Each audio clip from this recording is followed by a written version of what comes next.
시편 95편 1절부터 8절 말씀을 가지고 예배의 축복이다 라는 제목으로 하나님의 말씀 증거하겠습니다.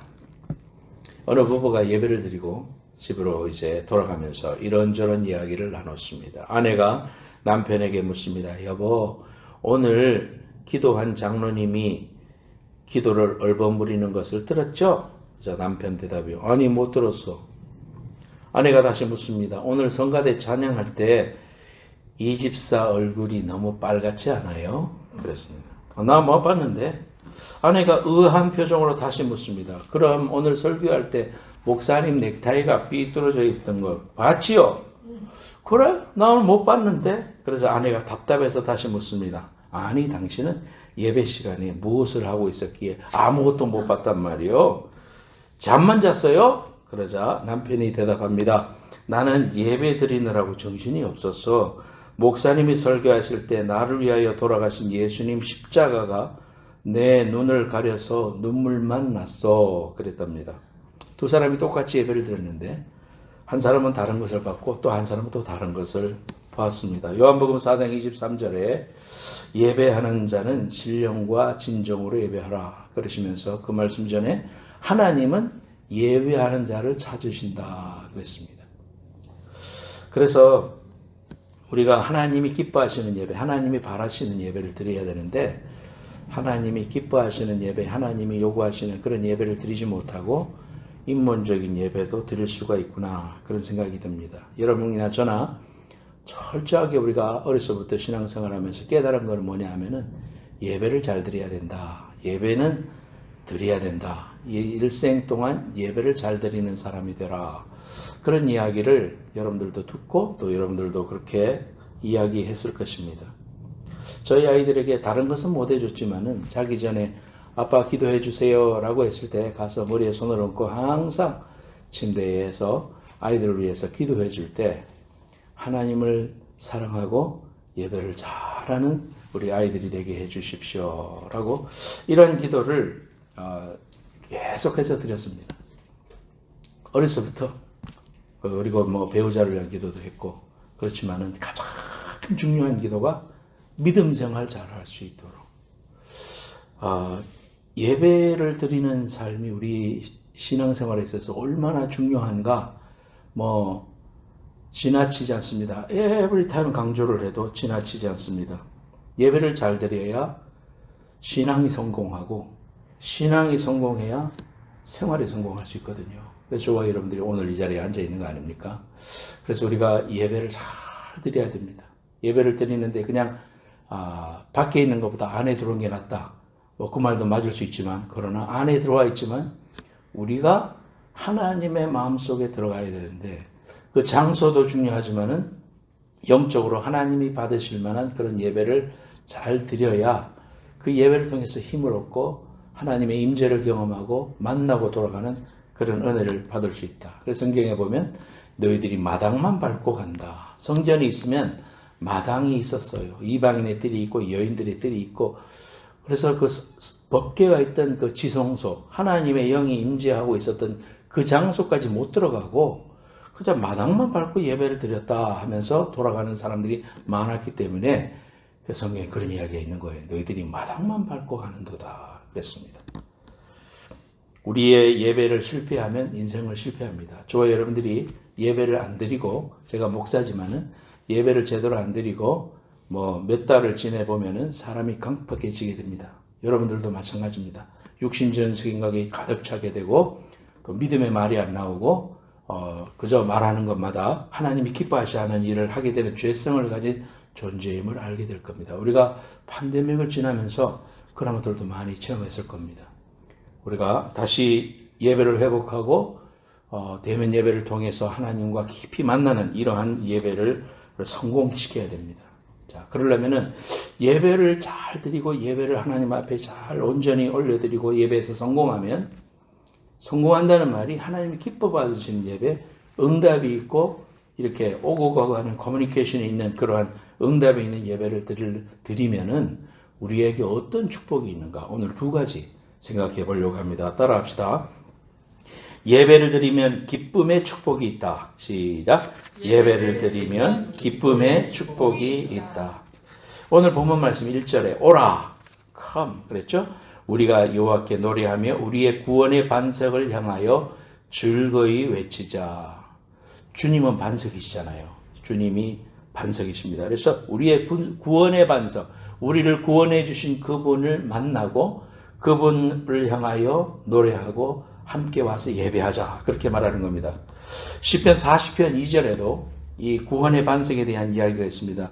나를 기가 막힐 웅덩이와 수렁에서 끌어올리시고 내 발을 반석 위에 두사 내 걸음을 견고케 하셨도다. 그랬습니다. 찬양의 가사로도 쓰였잖아요. 기가 막힐 웅덩이와 수렁에서 우리를 구원하여 주시고 하나님의 자녀가 되게 해주신 그분을 만난다. 예배를 통해서 그분을 만나게 되고 그분의 임재를 경험하게 되고 그분의 음성을 듣고 그럴 때 우리 속에 뭐가 생기느냐 하면 기쁨이 생깁니다.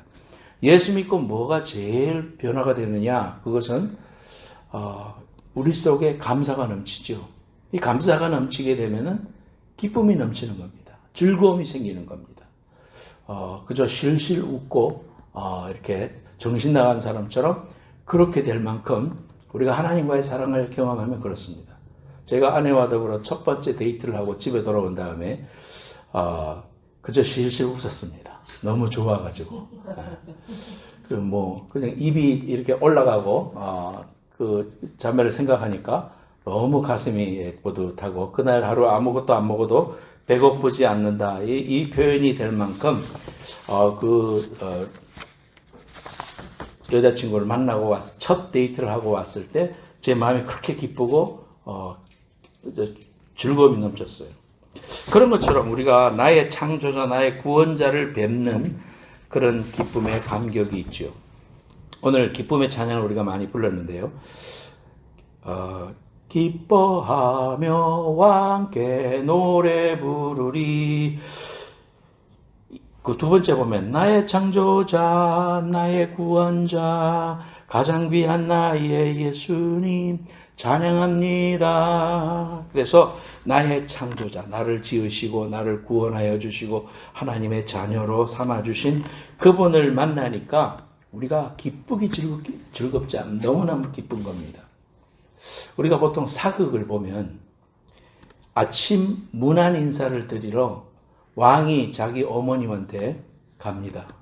그래서 어마마마 소자 문안 인사 드리러 왔습니다. 주상 어서 오시오. 그래서 앉아가지고 인사드리고 차도 같이 나눠 마시고 덕담도 나누고 또 그렇게 즐거움을 효도를 다하고 또 어머니는 축복을 하고 이렇게 가는 것을 볼 수 있습니다. 세자가 또 아버지한테도 오고 그런 것을 우리가 봅니다. 그래서 제가 그걸 보면서 이게 예배구나, 예배의 원리와 같구나 이렇게 생각이 들었습니다. 우리가 하나님 앞에 나와서 문안 인사를 드리는 것이 그게 예배구나. 저와 여러분들이 하나님 앞에 나와서 하나님 저 왔습니다. 하나님 앞에 감사 인사 좀 드리려고요. 나와 같은 것을 왜 구원해 주셨습니까? 아무리 생각해도 구원받을 만한 자격이 없는데요. 하나님이 나 때문에 기뻐하신다면서요. 스바냐 3장에 보니까 너를 인하여 기쁨을 이기지 못하시며 하나님이 나 때문에 기쁨을 이기지 못하신다 라고 말씀하셨어요. 이렇게 문안 인사를 드리고 감사를 하고 또 어제 제가 잘못했습니다. 이런 잘못된 부분이 있었어요. 죄송합니다. 이렇게 문안 인사를 드릴 때 또 우리 하나님 아버지께서 그래 안다. 너를 축복한다. 너를 용서한다. 그러면서 격려해 주시는 거죠. 그래서 또 헌신을 하게 됩니다. 어머니 아버지 더 열심히 잘 섬기겠습니다. 제가 더 선정을 베풀겠습니다. 백성들을 잘 아는 그런 어머니 아버지가 정치 잘 하셨던 것처럼 제가 그거를 좀 더 배우기를 원합니다. 헌신하겠습니다. 많이 도와주십시오. 그럴 때 그 속에 관계가 깊어질 뿐만 아니라 격려가 있고 회개가 있고 헌신이 있는 것이 사극에 보면 왕과 어머니와의 만남이 아니었겠는가 그런 생각을 해봅니다. 문안 인사를 정성껏 주고받을 때 부모는 기뻐합니다. 뿐만 아니라 자식도 기쁩니다. 나의 어머니 아버지가 살아계시고 나를 이렇게 얼굴과 얼굴을 대하여 볼 수 있다는 것 때문에 즐거워하고 뿌리 없는 나무가 어디 있는가 하면서 자신의 근본을 알고 내가 똑바로 가야 되겠다는 생각도 하게 되고, 그래서 거기에 기쁨이 넘치게 되죠. 자식들도 기쁨을 누리고 부모님으로부터 사랑과 은혜를 입게 되고 복을 받게 됩니다. 예배를 정성껏 잘 드릴 때 예배를 받으시는 하나님뿐만 아니라 우리 자신들도 기쁨의 축복을 누리게 된다는 겁니다. 그래서 예배 드리는 신자는 기쁨이 충만합니다. 그래서 기쁨으로 이렇게 돌아가게 됩니다. 성경에 보면 예배를 잘 드려가지고 은혜와 복을 받은 사람들이 너무나 많죠. 누가복음 2장에 보면은 시므온과 안나라는 두 사람이 성전에서 오랫동안 있으면서 메시아를 기다렸습니다. 메시아가 올 것이라는 것을 소망하고 기다렸어요. 그래서 나이가 들었어도 성전을 떠나지 않고 기도와 예배를 잘 드리다가 어느 날 아기 예수님을 가슴에 안고 찬양을 하게 됐었죠. 시므온이 아기를 안고 하나님을 찬송하여 가로되, 누가복음 2장 28절 그렇게 말씀해 주셨고요. 안나가 매우 늙었더라. 그의 과부된 지 84년이라 성전을 떠나지 않고 주야에 금식하며 기도함으로 섬겼더니 그랬습니다. 섬겼다니라는 말이 예배했다니 그런 의미입니다. 섬겼다는 게 주님을 섬기고 하나님을 성전에서 섬겼다는 말은 예배를 잘 드렸다 이 말이에요. 백부장 고넬료가 항상 기도하고 예배를 드리다가 베드로를 통해서 주님을 만났고 성령의 충만함을 받았어요. 천장사하던 루디아가 강변에서 기도와 예배를 드리다가 바울을 통해서 주님을 만났고 유럽 복음화의 선구자가 되었습니다. 강가에 나가서 여인들하고 함께 있을 때 사도 바울이 어디 예배할 장소가 없을까 하고 그 강가에 나갔다가 그 루디아에게 복음을 전했고 그 루디아가 복음을 받아들였고 우리 집에 와서 예배 드리십시오 해서 자기의 집을 예배 처소로 오픈해서 빌립보 교회가 세워졌습니다. 그래서 그 빌립보 교회가 개척하게 되는 데 있어서 이 리디아 이 여인이 굉장히 큰 역할을 했지요. 시편 84편 1절에서 4절에도 예배에 대해서 이야기하고 있어요. 만군의 여호와여, 주의 장막이 어찌 그리 사랑스러운지요. 내 영혼이 여호와의 궁정을 사모하여 쇠약하며 내 마음과 육체가 살아계시는 하나님께 부르짖나이다. 주의 집에 사는 자들은 복이 있나니 그들이 항상 주를 찬송하리이다. 셀라. 주께 힘을 얻고 그 마음에 시온의 대로가 있는 자는 복이 있나이다. 그랬습니다. 그래서 예배를 잘 드리고 자신이 있는 현장에서 또 예배당에서 또 가정에서 예배를 잘 드리고 순간순간 중요한 일이 있을 때마다 슬픈 일이 있을 때마다 어려운 일이 있을 때마다 감사할 일이 있을 때마다 그저 앉으면 예배 드립시다 하면서 여러분들 하나님을 찬송하고 찬송 하나 부르고 성경 암송하고 감사 기도 드리고 이러한 이 단을 쌓는 일을 잘하면 아브라함과 야곱과 이삭도 다 단 쌓는 일을 잘해서 복의 근원이 되는 복을 받았죠. 여러분들도 예배를 사모하고 예배를 잘 성공시킬 때 하나님 우리에게 주시는 첫 번째 축복이 뭐냐면 기쁨이 넘치는 삶을 산다 이거예요. 정말 그 기쁨, 하나님만이 주실 수 있는 꺼지지 않는 그런 불꽃과 같은 그런 기쁨이 여러분들이 예배하는 삶 속에 충만하시기를 예수님의 이름으로 축원합니다. 두 번째로 예배하면 어떤 복이 있느냐 따라합시다. 예배는 하나님의 음성을 듣고 사는 축복이 있다. 시작. 예배는 하나님의 음성을 듣고 사는 축복이 있다. 오늘 본문 말씀 7절 8절에 시편 95편 7절 8절에 그는 우리의 하나님이시요 우리는 그가 기르시는 백성이며 그의 손이 돌보시는 양이기 때문이라. 너희가 오늘 그의 음성을 듣거든 너희는 무리바에서와 같이 또 광야의 마사에서 지냈던 날과 같이 너희 마음을 완악하게 하지 말지어다 그랬습니다. 예배를 드리면서 우리가 하나님의 음성을 듣습니다. 여러분들이 개인적으로 큐티를 하다가도 하나님의 음성을 들을 수 있지만 우리가 대부분 우리 신앙의 선배들이나 또는 성경에 나오는 많은 그 부분들을 보면 자신이 예배하다가 주의 말씀을 듣다가 찬송을 부르다가 하나님의 인도함을 받았다고 하는 그러한 이야기들을 우리가 너무너무 많이 봤습니다. 사도행전 13장에 보면은 안디옥 교회, 예루살렘 교회가 있고 안디옥 교회가 있잖아요. 그런데 안디옥 교회에서 하나님을 예배하다가 성령이 감동하셔서 이제 바울과 바나바를 따로 세워라. 그리고 안수에서 복음 선교의 선교 여행을 떠나라. 이렇게 명령하시고 감동 주시는 그런 장면이 나옵니다. 사도행전 13장에 보면 주를 섬겨 금식할 때에 성령이 가라사대 그랬습니다. 그래서 여기도 섬긴다는 말이 나오잖아요. 예배를 잘했단 말이에요. While they were worshiping the Lord and fasting. 금식도 하지만은 하나님을 예배할 때에 while they were worshiping the Lord. 하나님을 예배할 때 하나님께서 그들에게 감동하시고 바나바와 바울을 세계 선교의 선교사로 보내는 하나님의 놀라운 성령의 음성을 듣습니다. 이러한 것들이 신앙의 순간순간들마다 우리의 삶을 인도해 주시고 우리를 가이드해 주시는 것을 경험합니다. 수많은 신앙의 선배들이 예배 시간에 하나님의 음성을 듣고 구원을 받았어요. 소명을 받았어요.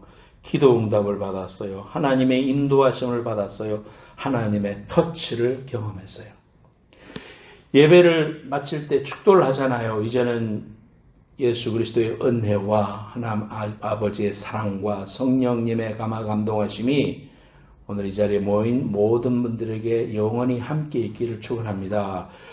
축도를 하고 나갈 때 하나님이 우리를 그냥 그래 가라 이렇게 하는 게 아니고 그분이 우리에게 지금 보좌에 앉으셔서 우리 예배를 받으시잖아요. 우리 눈에는 안 보이지만 하나님이 지금 보좌에 앉으셨고 그 발등상이 우리에게까지 지금 내려와 있습니다. 우리가 그의 발을 붙잡고 또는 손을 붙잡고 하나님을 예배하는 거예요. 영적으로 지금 그런 상황에 있지만 예배가 끝남과 동시에 그분은 여기에 머물러 있는 게 아니고 그분은 계속해서 우리와 더불어 세상을 향하여 나가서 우리에게 말씀해 주시고 가이드해 주시고 깨닫게 해 주시고 감동을 주시는 그런 은혜를 주신다는 겁니다. 계시록 7장 17절 말씀에 이는 보좌 가운데 계신 어린 양이 저희의 목자가 되사 생명수 샘으로 인도하시고 하나님께서 저희 눈에서 모든 눈물을 씻어 주실 것이미로라 그랬습니다.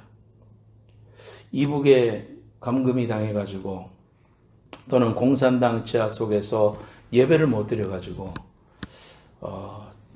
정말 그 예배의 현장을 사모하고 했던 수많은 사람들의 이야기를 들어보죠. 너무 그 자리가 소망되고 그렇게 하고 싶고 목이 터지도록 하나님을 찬양하면서 노래 부르고 싶은데 소리를 내서 못 부르게 하니까 저 속으로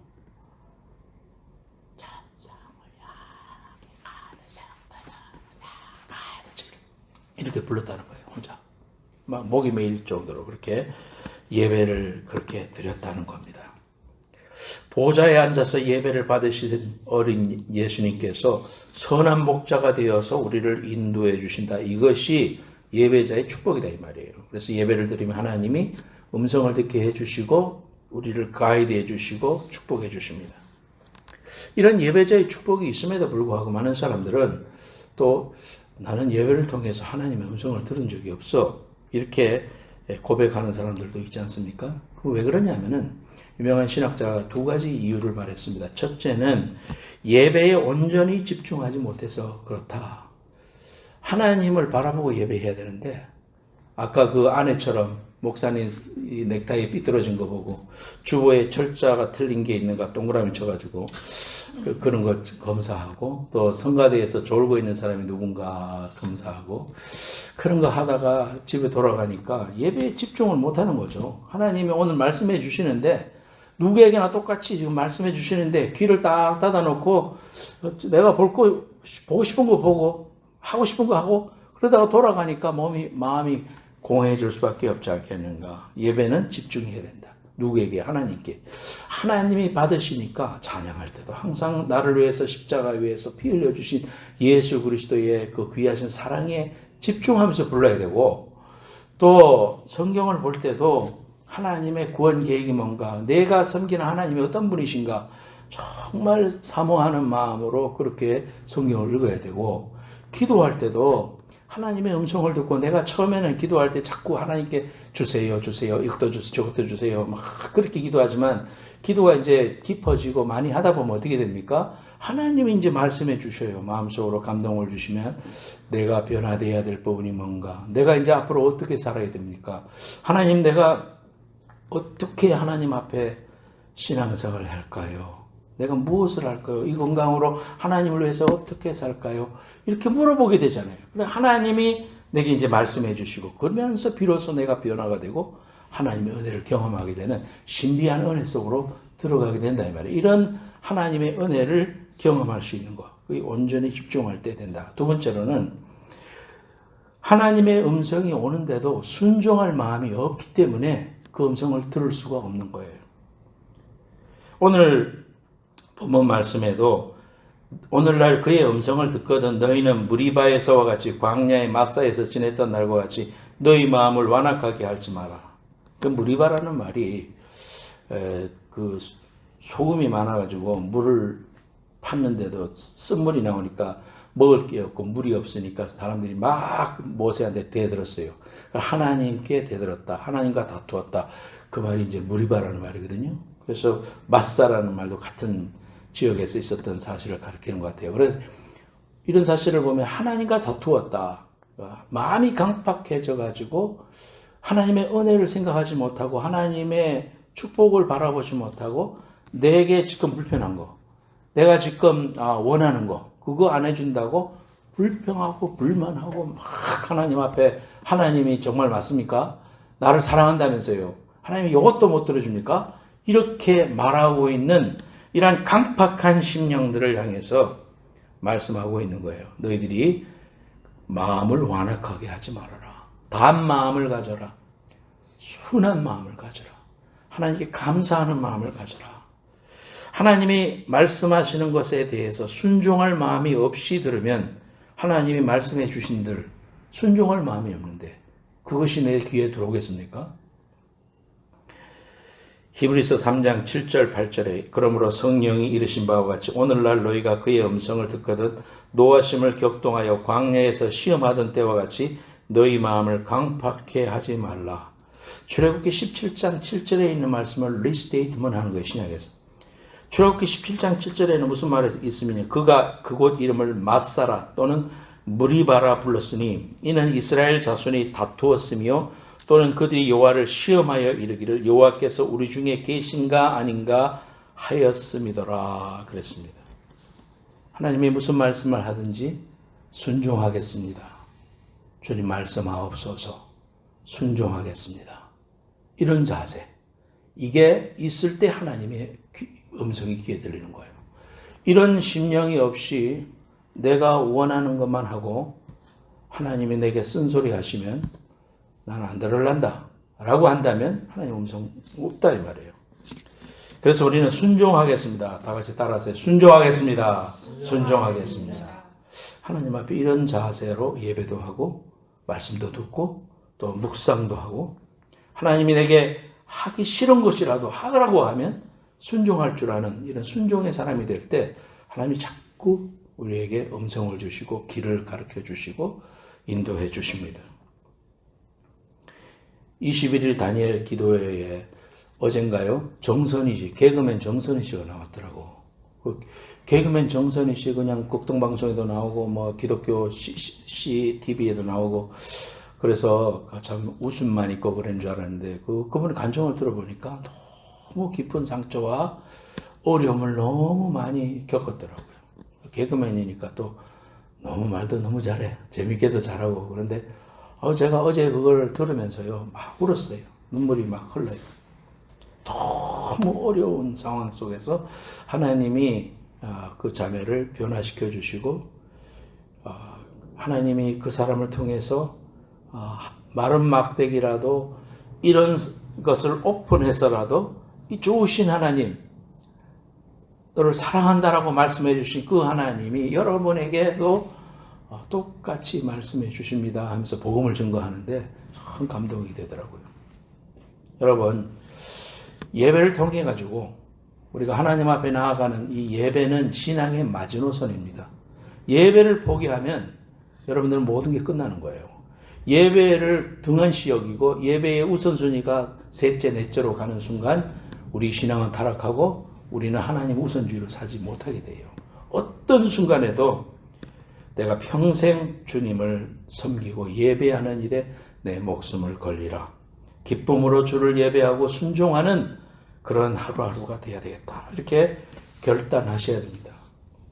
그럴 때 광야가 길을 내고 또 사막이 물을 낼 것입니다. 시편 84편 5절 7절에 주께 힘을 얻고 그 마음에 시온의 대로가 있는 자는 복이 있다 그랬습니다.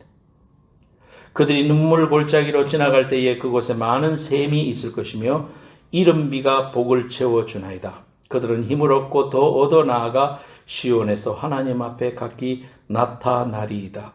우리에게 마른 날만 있지 않죠.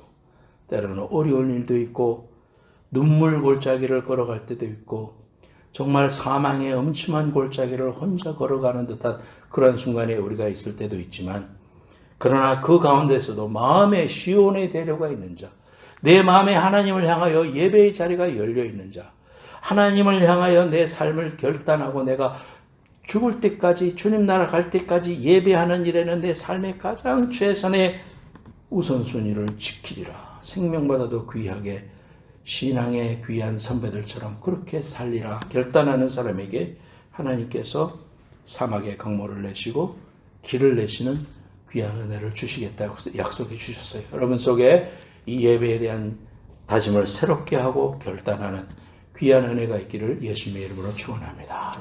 기도하겠습니다.